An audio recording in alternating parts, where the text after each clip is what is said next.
brought to you by Silver Pumps. Top quality और consistent performance के लिए सिर्फ सिल्वर पंप्स नाम याद रखना। गोली मारने के आदेश कर रहे हैं और वो भी सिर्फ एक व्यक्ति, एक समाज जो है उसने सिर्फ इसको गोली मारने के आदेश दिए हैं। जिस सरकार में तलवारें लहराई जा रही हो, हंसले लहराए जा रहे हो, तो ये एक डरावना माहौल पैदा किया जा रहा है।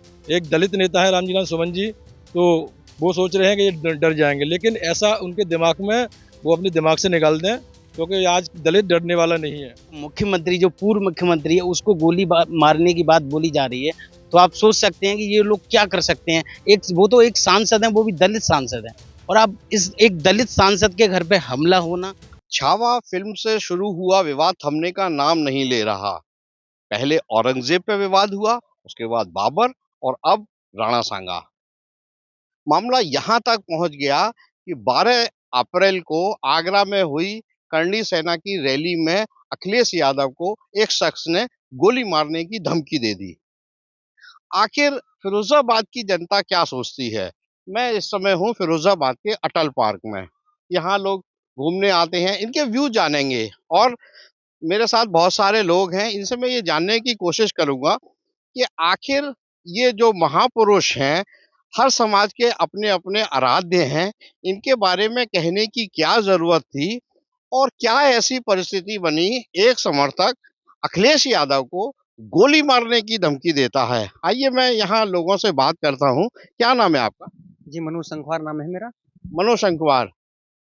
पीडीए का बड़ा यहाँ चल रहा है और आप लोगों ने सांसद भी फिरोजाबाद से अक्षय यादव को जिता के भेज दिया। अभी 2-3 दिन पहले ही अखिलेश यादव को गोली मारने की बात तक कह दी गई है। कैसे समझते हैं आप?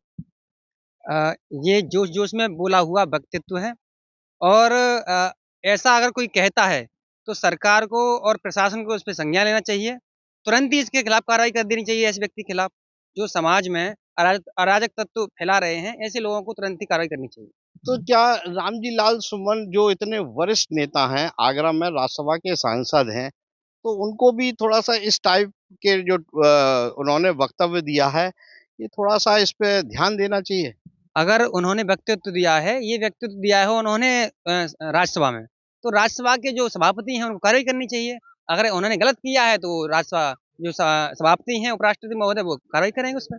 आपका नाम क्या? मुकेश यादव। मुकेश यादव। अखिलेश यादव को गोली मारने की एक कार्यकर्ता ने कहा, करणी सेना का वो कार्यकर्ता, आपने भी मोबाइल पे और टीवी पे देखा होगा, तो क्या ये उचित है? बिल्कुल उचित नहीं है, क्योंकि यहाँ पे 2024 के बाद पीडीए की ताकत बढ़ रही है उत्तर प्रदेश में। उससे घबरा के इन लोगों ने इस तरीके से गोली मारने के आदेश कर रहे हैं, और वो भी सिर्फ एक व्यक्ति, एक समाज जो है उसने सिर्फ इसको गोली मारने के आदेश दिए हैं। अब हम ये कह रहे हैं कि अगर 80 और 20 में 80% अगर एक हो गया और 20% क्या कर लेंगे, और ये लोग कह रहे हैं कि हम अखिलेश यादव को गोली मार देंगे। तो ये गोली, हम ये कह रहे हैं कि गोली क्यों मार देंगे, उसका भी एक रीजन है, क्योंकि हमारे जो समाजवादी पार्टी के राष्ट्रीय अध्यक्ष हैं अखिलेश यादव जी, उन्होंने सिर्फ एक दलित समाज के सांसद जो समाजवादी पार्टी के हैं उनकी पक्ष में बयान दे दिया। उन्होंने भी जो बयान दिया है वो गलत नहीं दिया है। मैं भी पढ़ता हूँ और भी लोग पढ़ते हैं। लोटस की किताब में जो एक लोटस वो है, उनकी उसकी किताब उसी का व्याख्यान है। बाबरनामा एक किताब है, उसमें भी व्याख्यान है इस चीज का। भाई इतिहास में जो लिखा है अगर उसको हमने दोहरा दिया तो इसमें क्या गलत कर दिया? नहीं, गलत कोई, ये तो हम सिद्ध नहीं करेंगे या आप नहीं बताएंगे कि क्या गलत है या क्या सही है, लेकिन एक वर्ग ऐसा है जो राणा सांगा को अपना आराध्य मानता है, यानी कि उनको पिता तुल्य मानता है और उसको पूजा करते हैं। तो कभी भी अगर किसी के भी आराध्य के बारे में बोला जाता है तो स्वाभाविक सी है कि उसमें उबाल आएगा। बचना चाहिए था क्या ऐसे शब्दों का प्रयोग करके रामजी लाल सुमन को? ऐसा है, बचने की बात तो ये है कि हम लोग हैं, हम 500 साल पहले हमें तो मालूम नहीं क्या हुआ था, मगर आज जो किताबों में लिखा हुआ है हम उसी का तो व्याख्यान करेंगे। अगर आज उन्होंने किसी पुस्तक में लिखा हुए को खंडन कर दिया राज्यसभा में, और उस चीज को आप इतना तूल लोगे तो ये भी तो गलत है ना। चलिए और लोगों से बात करते हैं। भाई साहब 1 मिनट खड़े हो जाएंगे? क्या नाम है आपका? मेरा नाम मोहम्मद रहमत है। रहमत जी, अभी आप भी देख रहे हो कि एक माहौल बन गया है जब से फिल्म रिलीज हुई थी छावा, उसके बाद औरंगजेब को लेके काफी विवाद रहा। उनकी जो मकबरा बना है उसको भी लेके विवाद रहा। अब होते होते ये यहाँ तक पहुंच गया कि रामजी लाल सुमन ने एक वक्तव्य दिया, उसमें करणी सेना को बेहद आपत्ति है और रामजी लाल सुमन कहते हैं कि मैं माफी नहीं मांगूंगा। आप कैसे देखते हैं?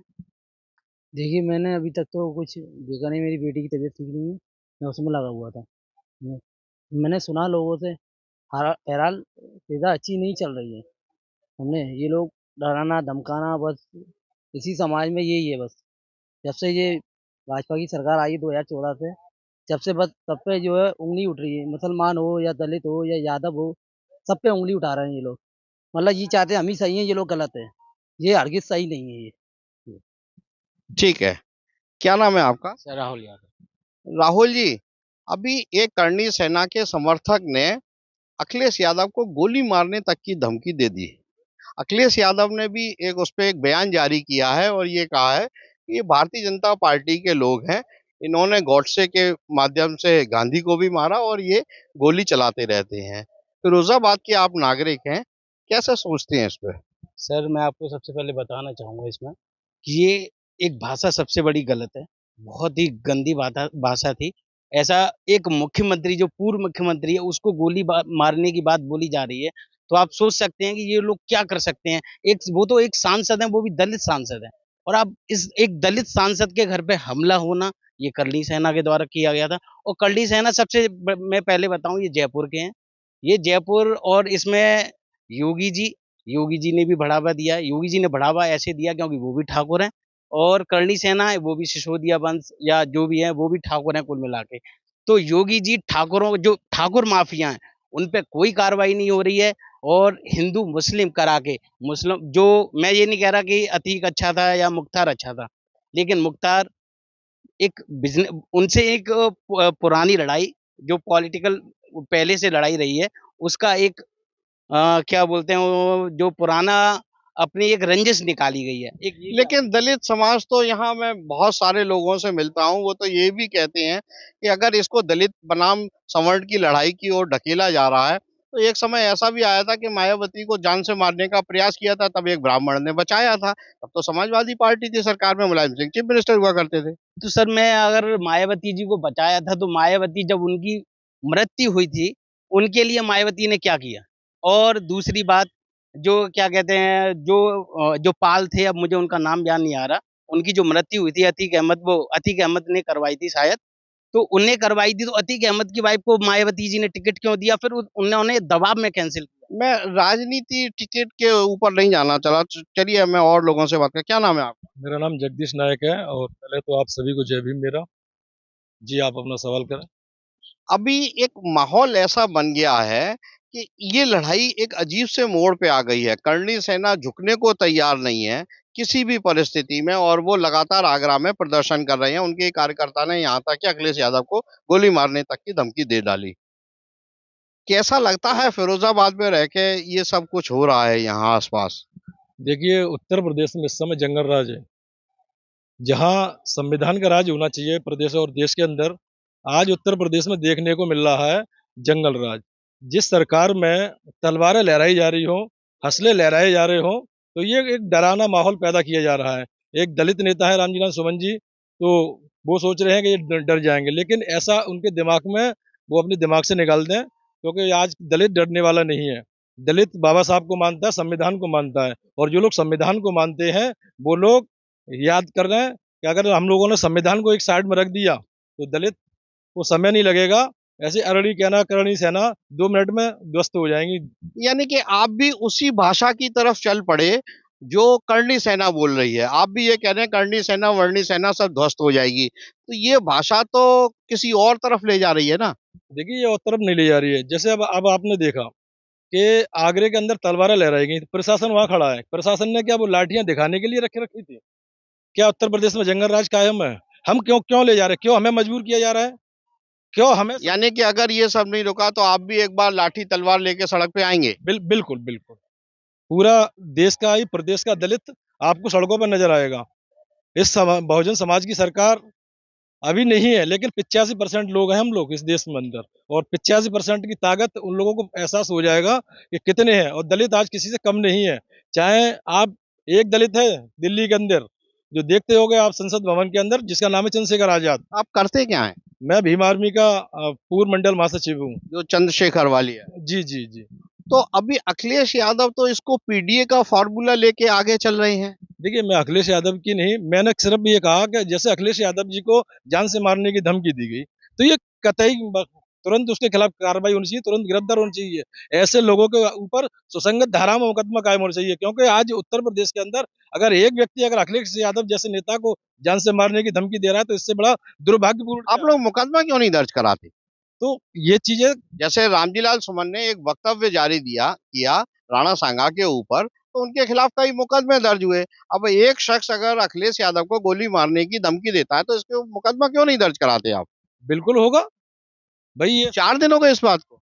तो ये चीज है, समाजवादी पार्टी के राष्ट्रीय अध्यक्ष हैं और समाजवादी पार्टी के जो नेता हैं, उनको ये चीजें ध्यान रखना चाहिए कि किस व्यक्ति ने क्या बोला है, और बाकायदा न्यूज पे चल रहा है, तो इसके खिलाफ तुरंत का एक्शन लेना चाहिए। अगर अगर कोई व्यक्ति अगर बोलता भी है, अगर कोई नहीं मुकदमा लिखाता, फिर भी उत्तर प्रदेश के मुख्यमंत्री का ये कर्तव्य बनता है कि आप कानून में आस्था रखते हैं, तो ऐसे व्यक्तियों के खिलाफ सख्त से सख्त, कड़ी से कड़ी कार्रवाई की जाए, और ऐसे व्यक्तियों की सही जगह जेल की सलाखों के पीछे है।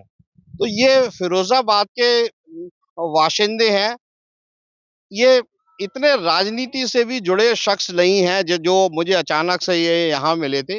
इनका कहना है कि जिस शख्स ने भी अखिलेश यादव के खिलाफ ये बात कही है कि गोली मार दूंगा, उसको सरकार कुछ ना कुछ उसके ऊपर कार्यवाही करे। अब राजनीति शुरू हो गई है, क्योंकि रामजीलाल सुमन माफी मांगने को तैयार नहीं है, अपने वक्तव्य पे अड़े हुए हैं। करणी सेना भी झुकने को तैयार नहीं है। आने वाला वक्त ही बताएगा कि उत्तर प्रदेश की राजनीति किस ओर चलेगी। सुधीर शर्मा, फिरोजाबाद, यूपी तक।